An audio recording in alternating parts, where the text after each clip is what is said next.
So welcome everybody to You're Already Doing It, Why You're Better at Grant Writing Than You Think. And we're so excited to have you all here to chat with us about grant writing and how to get more funding for your library. So just a few housekeeping items before we get started.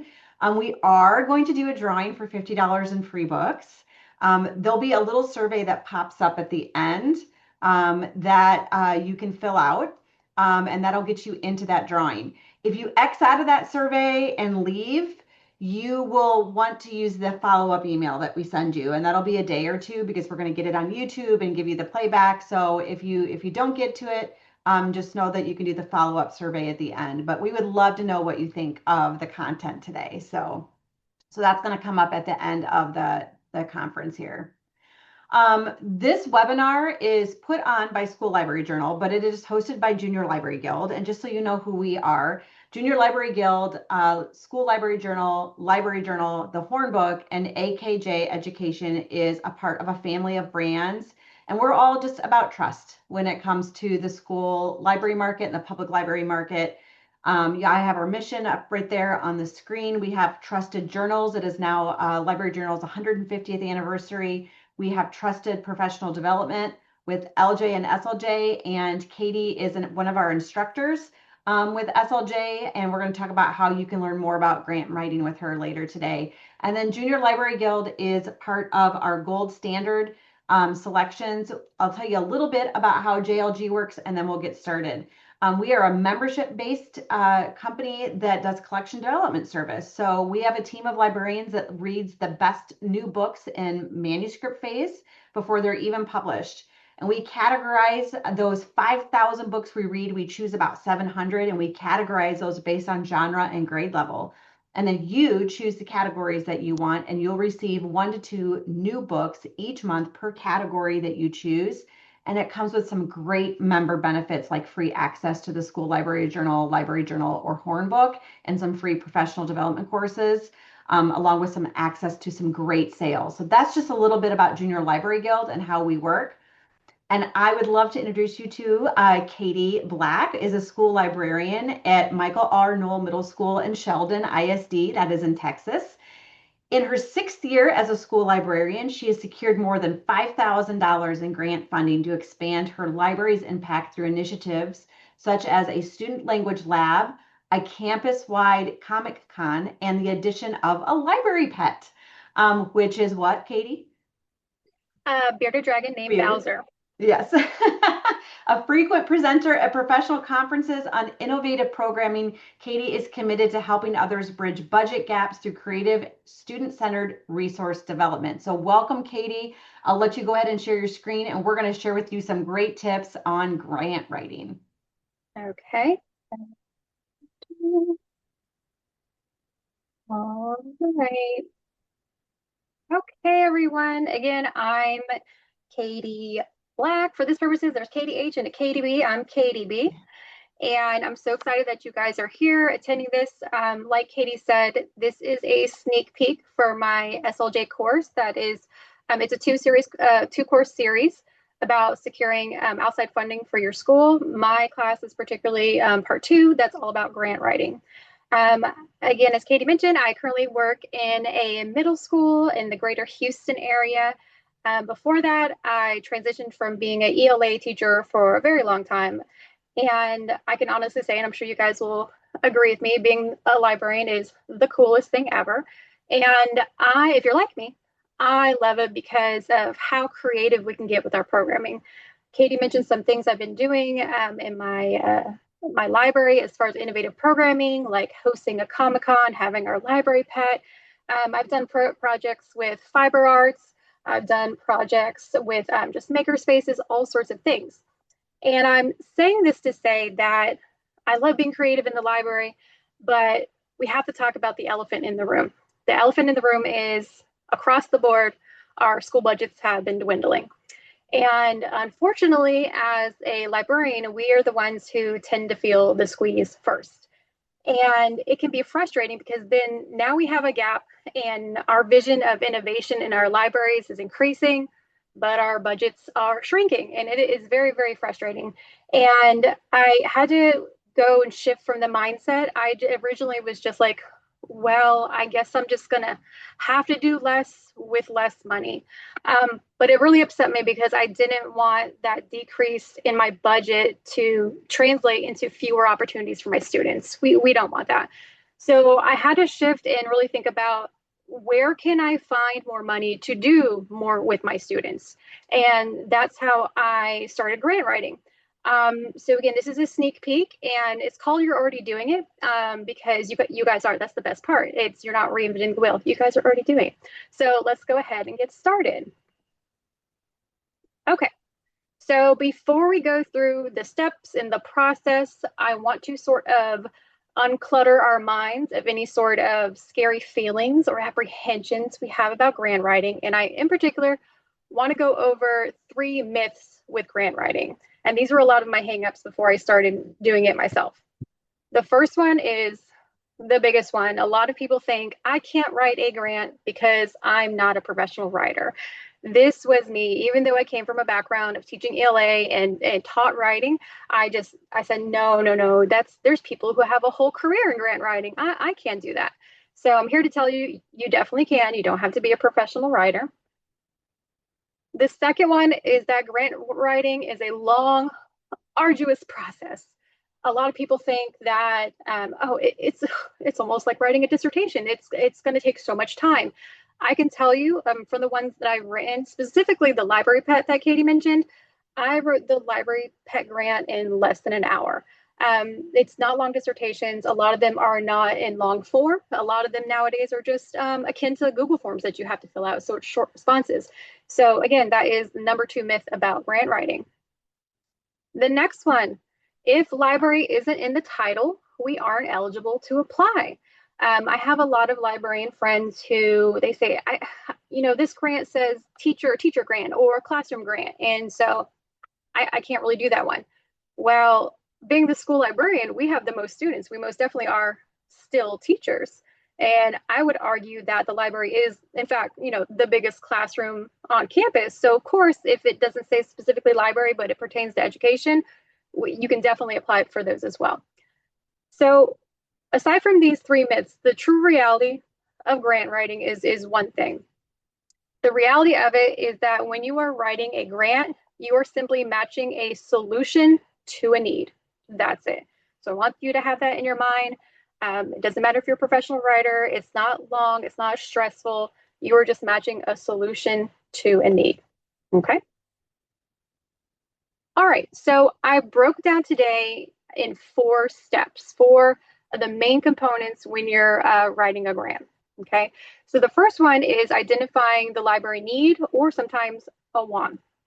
So when you're thinking of things, and we do this all the time, I want you to look for gaps in your current collection or programming. And those, some of you can probably off the top of your head go, well, I know which gaps I have.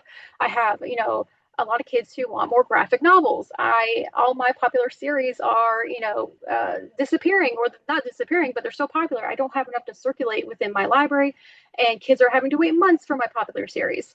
So that would be the first step in identifying a need, looking for gaps. You could also ask yourself, what is the problem I see every day in the library that money could fix?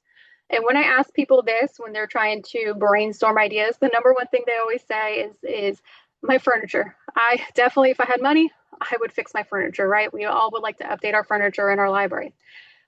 Beyond those maintenance needs you might write a grant about, I would ask you to encourage you, when you're having these thinking about this stuff, to move from maintenance to innovation.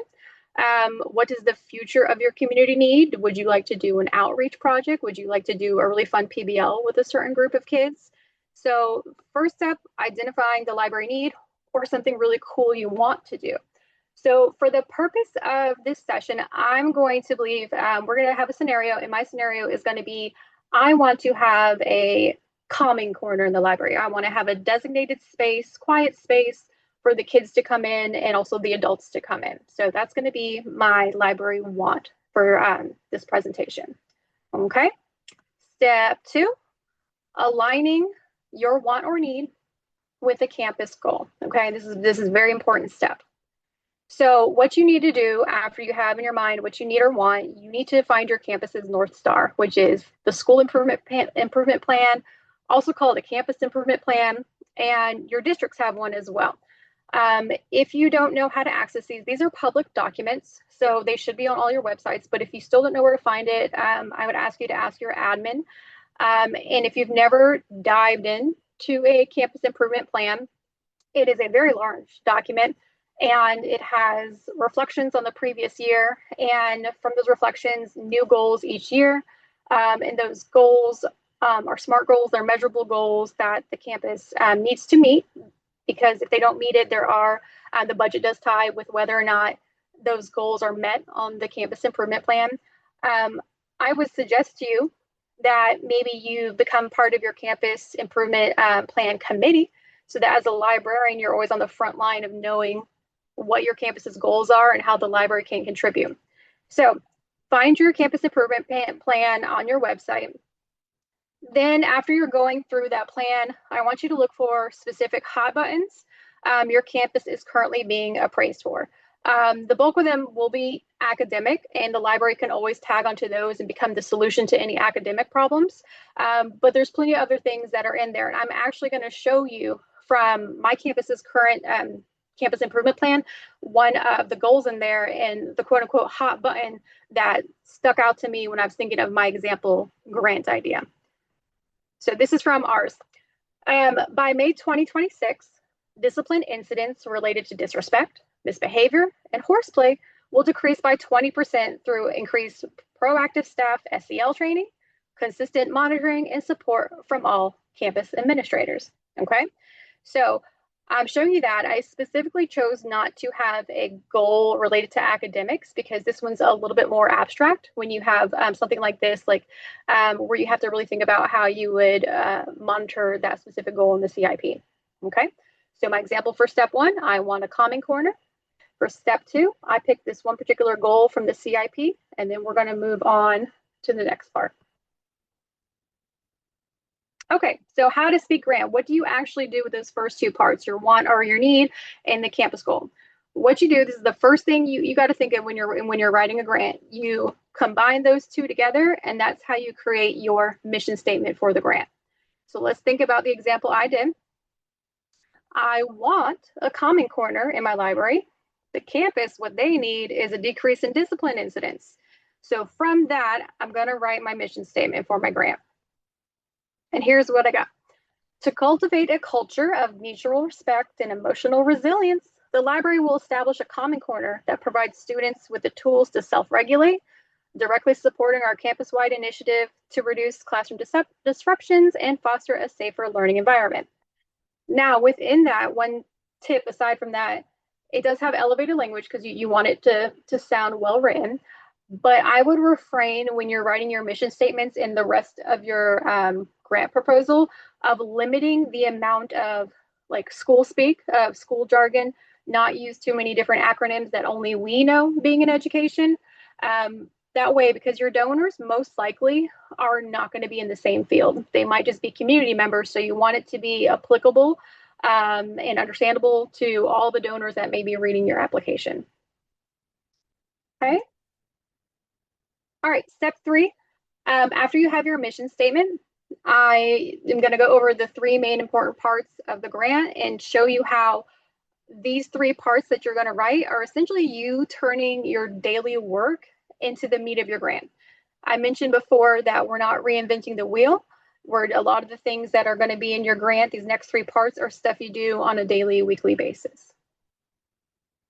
So after your mission statement, the second part of your grant is typically the impact narrative. This is when you're creating a hook using a success story, or what I like to call a problem story. And again, I came from a background of teaching ELA, so I did this with kids. Always got to begin with an anecdote or a hook to grab them in. The same thing with grant writing. A success story could be a student testimonial, a teacher testimonial.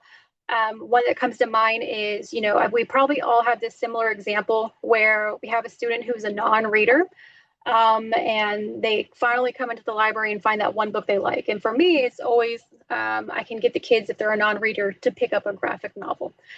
So that would be an example of a success story. You can tell about this kid who comes and they hate coming to the library. There's nothing good. I don't like reading, until that one moment they picked up a graphic novel, and now they are flourishing and they come all the time. Now, a problem story might be thinking back to my example of wanting a calming corner. And this does happen, it has happened in my school, where sometimes kids are sent to the library when they've had an incident, a behavior issue. They are sent to the library to de-escalate, which is fine. But I would include that problem story to show that this is something that's happening in the library. They're sending kids down to de-escalate, but there's nothing for them to do to help them learn how to do that.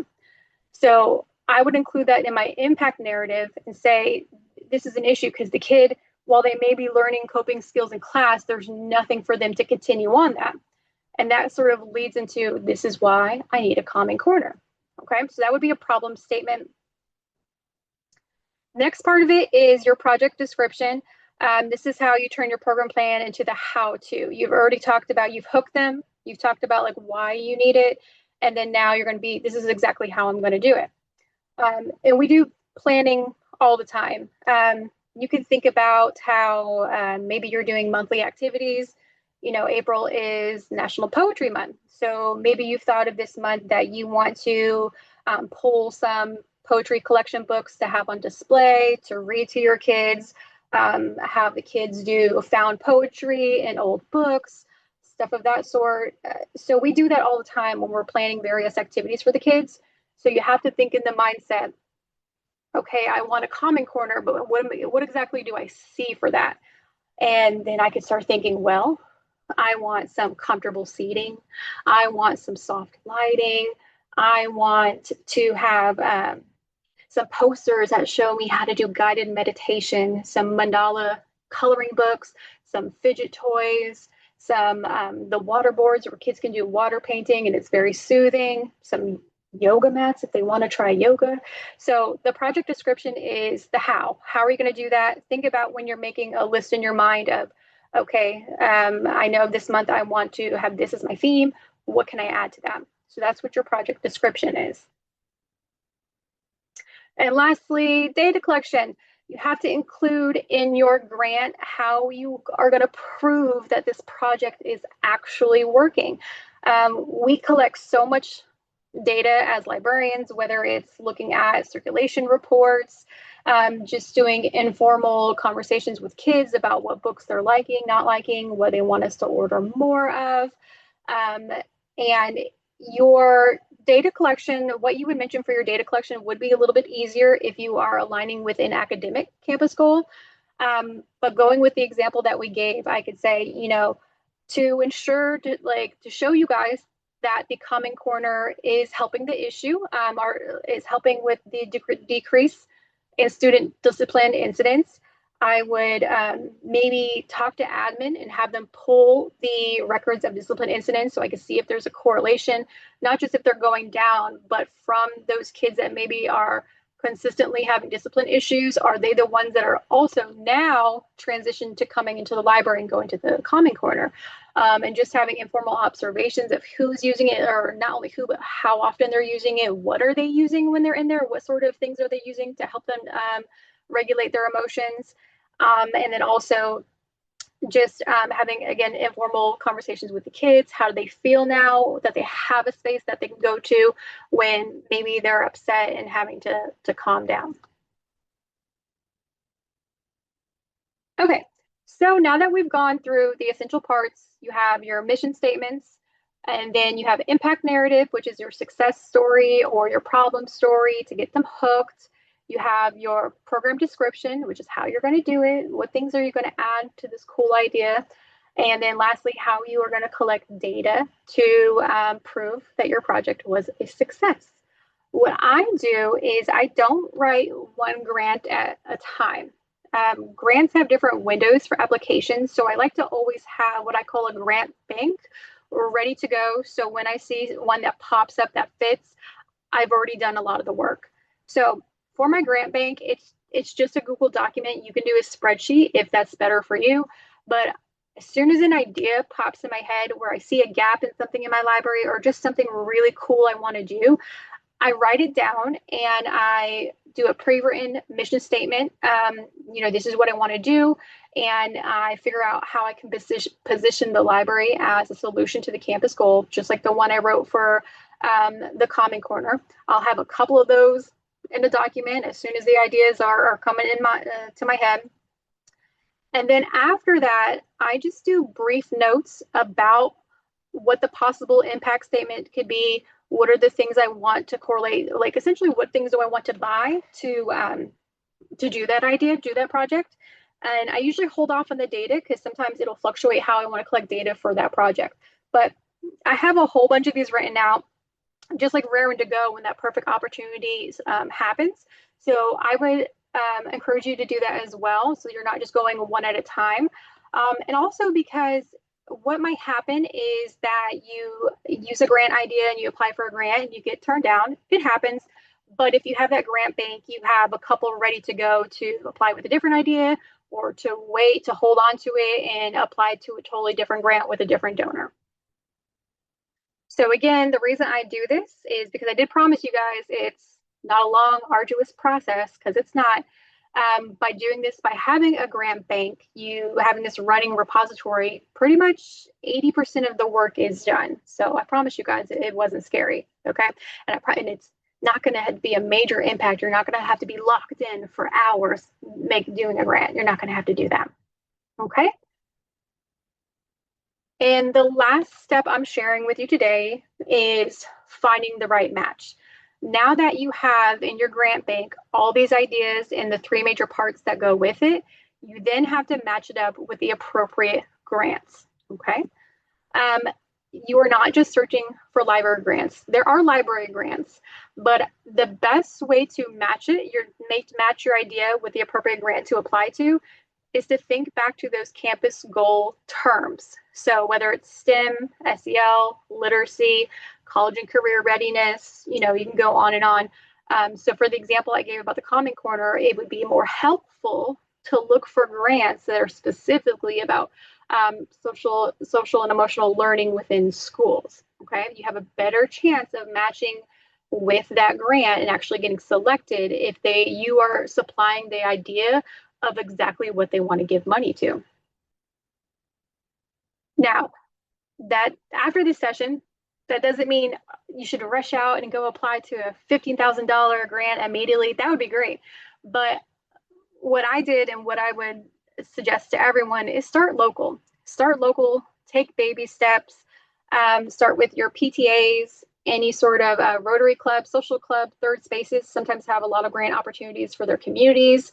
A lot of districts have their own education foundations where they supply grant money to teachers and librarians in their district because they want to fund great ideas within their own district. I would do local first and until you start winning some and build up a grant resume.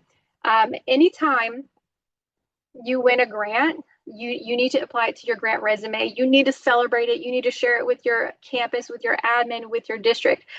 Every win is a win. It doesn't matter how small it is. Winning a $15,000 grant would be super awesome. But even if for your first try, you win a grant for $200 for books. $200 is still a lot for books. And every small win breeds to the next one. And I can personally attest to this. Once you start winning grants, no matter how small they are, the donors will see that they can trust you and rely on you to really fulfill the project. And it's something that they want to attach their name to. So there have been times where, in particular for my district's education foundation, I've written for them and I got selected. And the next year I got selected for 2 and so on and so forth, because they know, again, that I'm going to do the whole project to fruition. And sometimes with that, if they see that you're a repeat applicant and you do a good job, they might offer to you to perpetually do a maintenance grant for you. Say there's a book club you're doing, and every year it's more and more popular. They might automatically say, let's continue this grant so we're able to have the program run each year. So again, celebrate all the grants you win, and no matter how small they are, make sure you add them to your grant resume and just keep going at it, because the more you win, the bigger you can get up to that huge $15,000 grant. So this was when I broke it down into the 4 main points of it. There's a lot more when it comes to grant writing. We know this. But this is the last step. However, I want to go over some of the questions, the lingering questions you may have. So you might right now might be like, oh, I still have questions, Katie. So here's some things that people ask me after I give them just like the main 4 points is, well, where do I find these grants without spending hours searching? I told you how to search and not just search library grant, but then you're like, do I just go to Google and type SEL grant? Like, how does that work? Where do I find the items for my project? And can I use any vendor? Very important question. What happens after I win? How do I handle the paperwork? I feel like this actually causes a little bit of the scaries for people too, of all the assumed paperwork they're going to have to do afterwards. And next, can I use AI to help me write these? So all these very good questions. And if you're still contemplating some of the steps I went over, or if you yourself have some of these questions, then I would encourage you to take the next step. And like Katie mentioned, I'm an instructor for a new upcoming course that's called Finding Money for Your School When There Isn't Any. It's a 2-course series. The first one deals with how to do a deep dive into library needs assessment.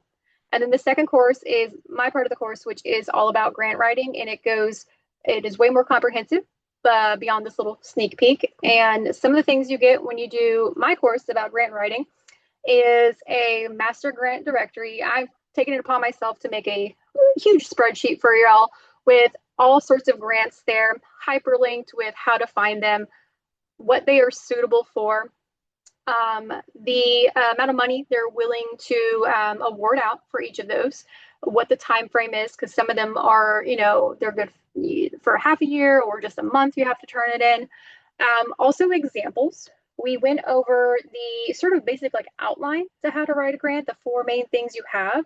But if you are in the course, you'll see actual full-fledged examples. And then it was very important to me that if you take the course, when you leave the course, to have a ready-to-go proposal, something tangible, so you can go and start applying for your own grants. So I have the information here of how to register. And also, you are going to be getting a handout today for attending the event. It's a grant readiness checklist, and it also has this there for you as well. This course, the whole series, is a online self-paced course, so you can do it at your own speed. I know I prefer that. And Katie shared with me, we do have some discount codes. This will also be on your handout, but we have discount codes for non-GLJ members, and if you are a member, and also there are early bird specials, so I would definitely take part of that. Again, if you're excited by this and you are a little bit less stressed out about grant writing, I would implore you to sign up, because take that action and find steps to get more funding for your library. So thank you guys. We're going to have a couple of questions now before Katie wraps it up.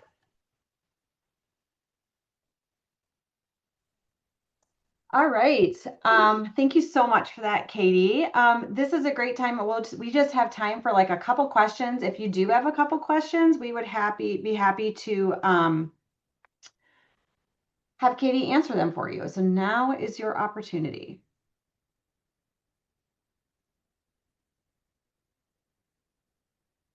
We're just looking at the chat here to see if there's anything in there. I'm trying to go, we have so many, so I'm trying to go through. So those discount codes would be great. They'll be on our follow-up email that we send to you, so that you know that. Is the grant directly available to everyone or only through the course? It is only through the course.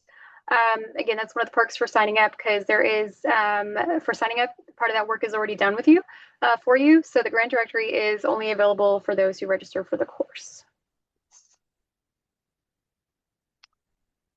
Okay, this was a good one. If you use AI but change it a bit, does it flag it as AI? There is no sort of, in the grants I've been applying to, sort of AI software.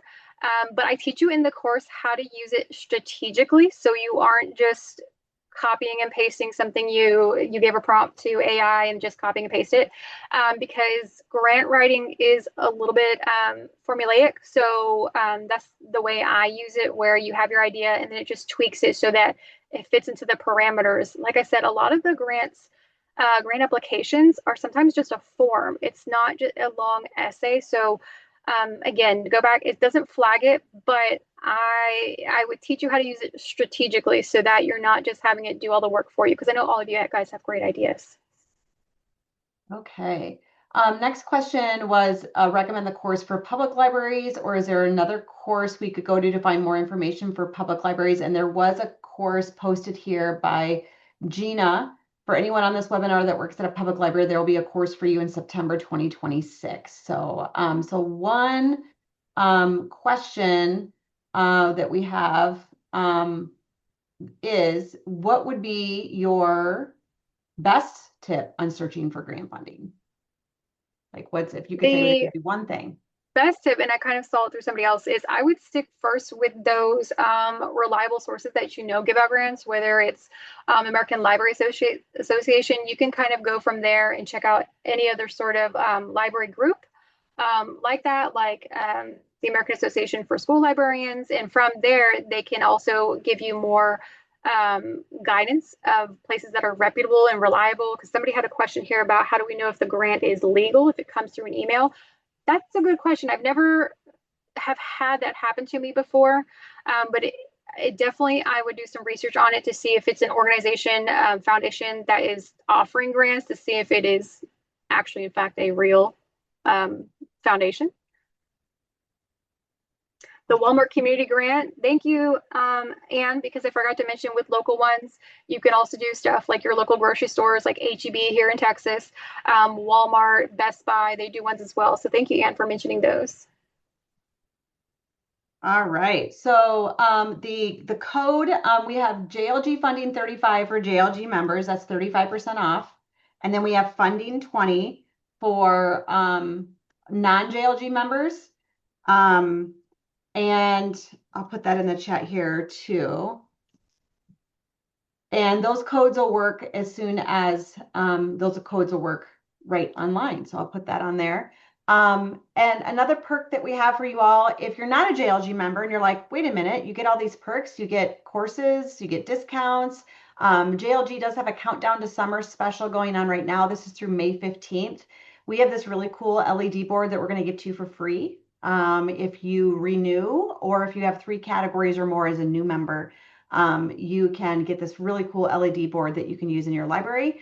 We are going to give away a really cool neon sign for somebody's library space to really light it up that says, hooray, it's library day. We're going to do 2 drawings for that. So if you join us, you'll be eligible for that. And then we have some free book credits for you too. So one of the perks of being a JLG member is that you get $50 in free books per category to spend on our virtual warehouse sales. So there's some really great opportunities to get some freebies. Also, our JLG members get a free course. The course that Katie's teaching is not one of those free courses, but there are 4 courses available, and they're really fantastic that you would get completely free. So make sure that you consider becoming a JLG member as you're looking at this, because I think that you could find it to be very valuable. So thanks again for joining us. We are going to go ahead and end the webinar. There'll be a pop-up. We would love for you to take our survey and get your feedback. And then we'll do a drawing for $50 in free books from that. And then you can look for our follow-up email with all the codes for the courses too. So, all right. Well, thank you, Katie. Thank you everyone for joining us, and best wishes for more funding. Yes. Thank you. Thank you.